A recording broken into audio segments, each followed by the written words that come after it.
Hi, everyone. I thought I'd talk about aortic valve replacement for specifically aortic stenosis. Now, what is aortic stenosis? The aorta is the major valve where the blood flows out of the heart into the aorta. The normal aortic valve, when it opens up, is like this, imagine. As it becomes stenotic, it can be like this. The flow through the valve is very difficult. The velocity of flow increases. The heart works too hard and can go into heart failure or worse. You could die. And so there are three options here, not two. Most people think there are two, but there are three.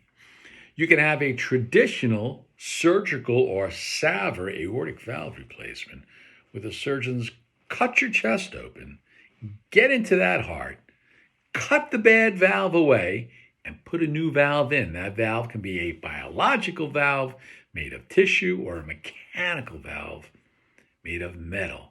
The biologic valve does not need blood thinner, but only lasts about 15 years. And the mechanical valve can last forever, but you have to take Coumadin. That's number one. Number two, what everyone's hearing about on TV by the manufacturers, because, well, they make a lot more money selling this valve, not the hospital, but they do. And it's actually a very good procedure for many patients, is called a TAVR, not SAVR, but TAVR, transcatheter aortic valve replacement. What does that do? Well, there's a valve, it's folded over on a catheter. The catheter is put through the femoral artery, goes all the way up to the heart. And if this is the bad aorta, the catheter goes in with the valve and goes poof, and it opens it up. And there's a new valve inside the old valve. It pushes it away, either by a balloon or some magic metal. And that's a great procedure for lots of patients, but not everyone. Some patients where their aortas may be too small, or maybe they need a bypass operation because they have blockages of arteries, or maybe they have severe bicuspid aortic valve stenosis, which means there's two cusps instead of three. And those patients may have severely calcified valves, and the balloon's not going to be able to push the valve open enough that you can have leaks around the valve, perivalvular leaks. Now, experts need to come to a conclusion. Now, the third thing that a lot of hospitals don't offer, but you need to know about, especially in young folks, is something called a Ross procedure.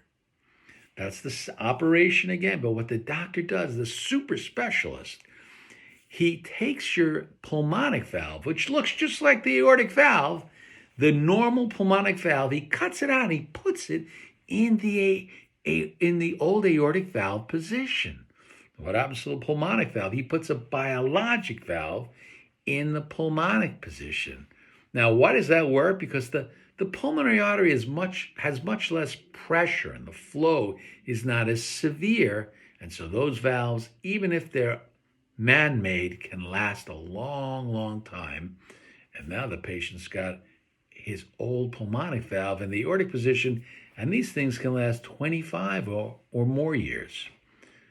Now, the importance, again, is to get a well-balanced team of experts who are going to give you an unbiased opinion of what's best for you. There are some centers where the cath team, not the surgical team, are very powerful, and they want to do a lot of these TAVRs. A great procedure, but not for everyone, okay? Especially if you're going to get a leak or need a pacemaker, or you're going to shower calcium into your brain and have a stroke. It's not the right thing for everyone. Maybe you need a SAVR where they open the chest open and put the valve in. Or maybe, especially if you're young and you don't want an operation for a long time, you can have the Ross procedure, which I spoke about.